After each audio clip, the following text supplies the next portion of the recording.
Good morning, everyone. Thanks for joining me in this video. Today is Monday, 10th day of February 2025. As you know, Nnamdi Kanu resumes trial today, but there is something that is complicating that I want us to look into. You know, the head of Kanu's legal team, Aloy Ejimako, told us that they received impromptu notice to come to court. And there have been speculation that it's because the federal government is looking for ways to leave Nnamdi Kanu. However, I came to realize that the notice was not impromptu, meaning the legal team, the head of the legal team, Aloy Ejimako, did not communicate to the general public, did not communicate to the followers of Nnamdi Kanu about the said day. So I did a research to find out these things. Now, let's look into what I'm telling you.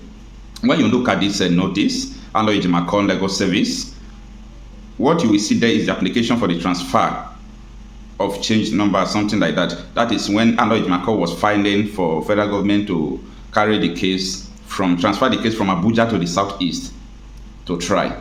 Now, when you read down the following page, you will see that Aloy Ejimako wrote to the court telling them that there was a court hearing scheduled on 10th of February 2025. You can see it there, okay?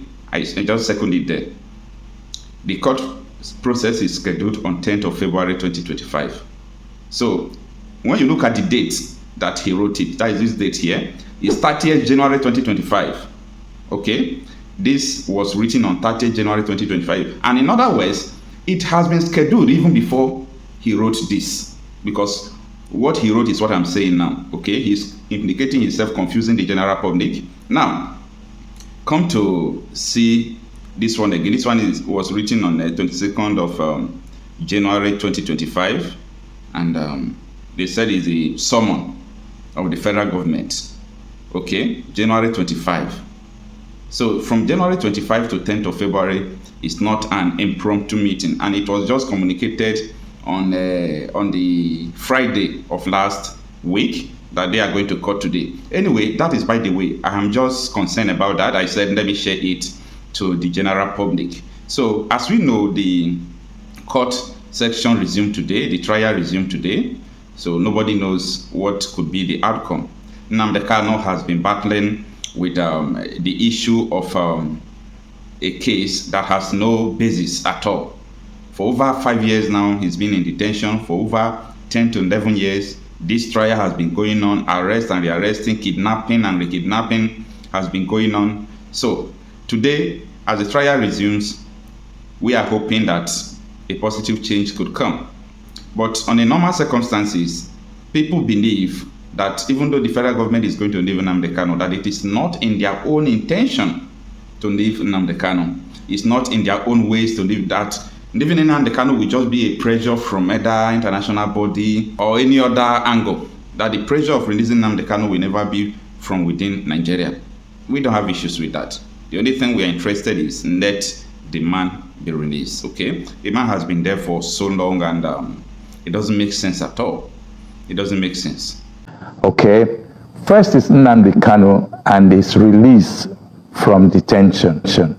Second is 60 years, or 35 years in service, and then you are due for retirement. And then, of course, the third is what factions, then we've already dealt with that faction, but let's look at these two main facts, which is Nnamdi Kanu and then the retirement age in the civil service. Afenifere insists and has advised that Nnamdi Kanu should be released from detention. What's your take on that? There is a lot about our country that could be better. But the reality is that if we truly desire peace in Nigeria, we need to take some hard decisions. One of them is the need to free Nnamdi Kanu. Now, there are multiple allegations against the gentleman, but he's not the only person against whom there have been multiple allegations. What we have in Nigeria today is a country that is functionally a cauldron, burning from almost every corner. And everything that could be done to bring about peace in Nigeria should be embraced. There have been multiple cases of terrorists who have been reintegrated back into our society, a phenomenon that is unique to Nigeria, the radicalization of violent terrorists. Fulani marauders of all sorts have found mercy at the hand of the Nigerian state. The southeast has been burning for some time, and it is not unknown that one of the factors responsible for this is the current incarceration of Nnamdi Kanu. That Afenifere has asked that he should be freed is in the spirit of a search for peace in Nigeria. If he is not to be freed, then he should be speedily tried. This has been the consistent call of Afenifere for years. If they cannot find a way to try him, if we can all admit to ourselves that we essentially have a political problem that has morphed into a terrorism problem, then why should it be so difficult to understand Afenifere's plea that the man should be freed and the path of peaceful reconciliation pursued? If we can make peace with armed terrorists, if we can free Boko Haram killers, why is it so difficult to embrace peace as an option in the southeast? That is the contention of Afenifere. We are not looking into the merit or otherwise of the charges. We're saying this has dragged for this long, nothing of substance has been achieved, peace has not been restored, and there is a veritable path to peace if you free him and engage with the dissidents in the southeast. That has been the position of Afenifere and every well-meaning Nigerian actually. I'm on Ekpa for the same IPOB. What's your comment on that? The IPOB itself has said multiple times that Simon Ekpa is not one of theirs. The Nigerian security forces knows who is who. If persons have committed crimes, they should surely be taken before the courts. Ekpa's case may not be conflated with Nnamdi Kanu's case. Nnamdi Kanu has been with the state for some years now. Muhammadu Buhari kept him in a cage for Tinubu to inherit. Tinubu has inherited him. Is he going to keep him in that cage, and then for how long would he be kept there? At what point would we begin the search for peace in the southeast? So when I'm speaking about Nnamdi Kanu, be careful to understand that I'm not conflating his case with that of Ekpa. There are two different cases.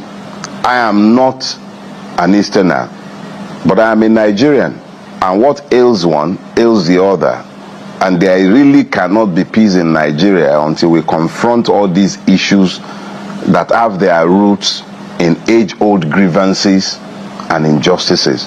If and when we've dealt with these, then we can start the journey to some rectitude.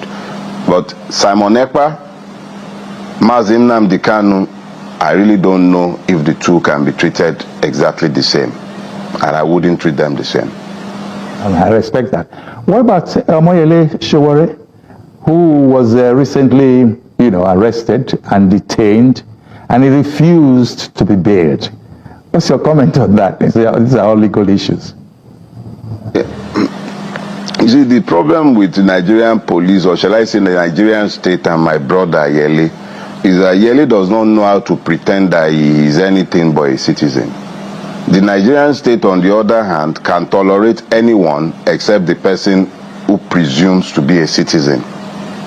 So the constant battle between Yele and the Nigerian police is merely symptomatic of the relationship between the Nigerian police and the Nigerian public.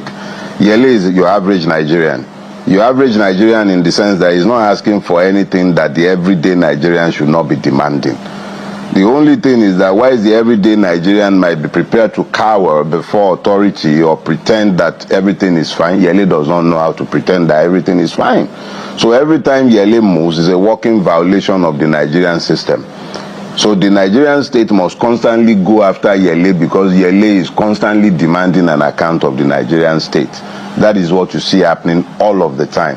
That the Nigerian state cannot find tolerance for Yele is merely evidence of the fact that the Nigerian state cannot find tolerance for anyone demanding to be treated with some dignity, with some respect, or as a citizen. Shame on the Nigerian state. It's got nothing to do with Yele as a person. It is the Nigerian state that is lacking in the capacity to tolerate its citizens. All he has done is to point at the evils of the state, that the state has never found the grace to change, but has always pursued him instead of changing. Tells you just how far we have traveled on the path to madness. Yele is done nothing wrong. Yele is just Yele, a Nigerian who refuses to behave like a slave.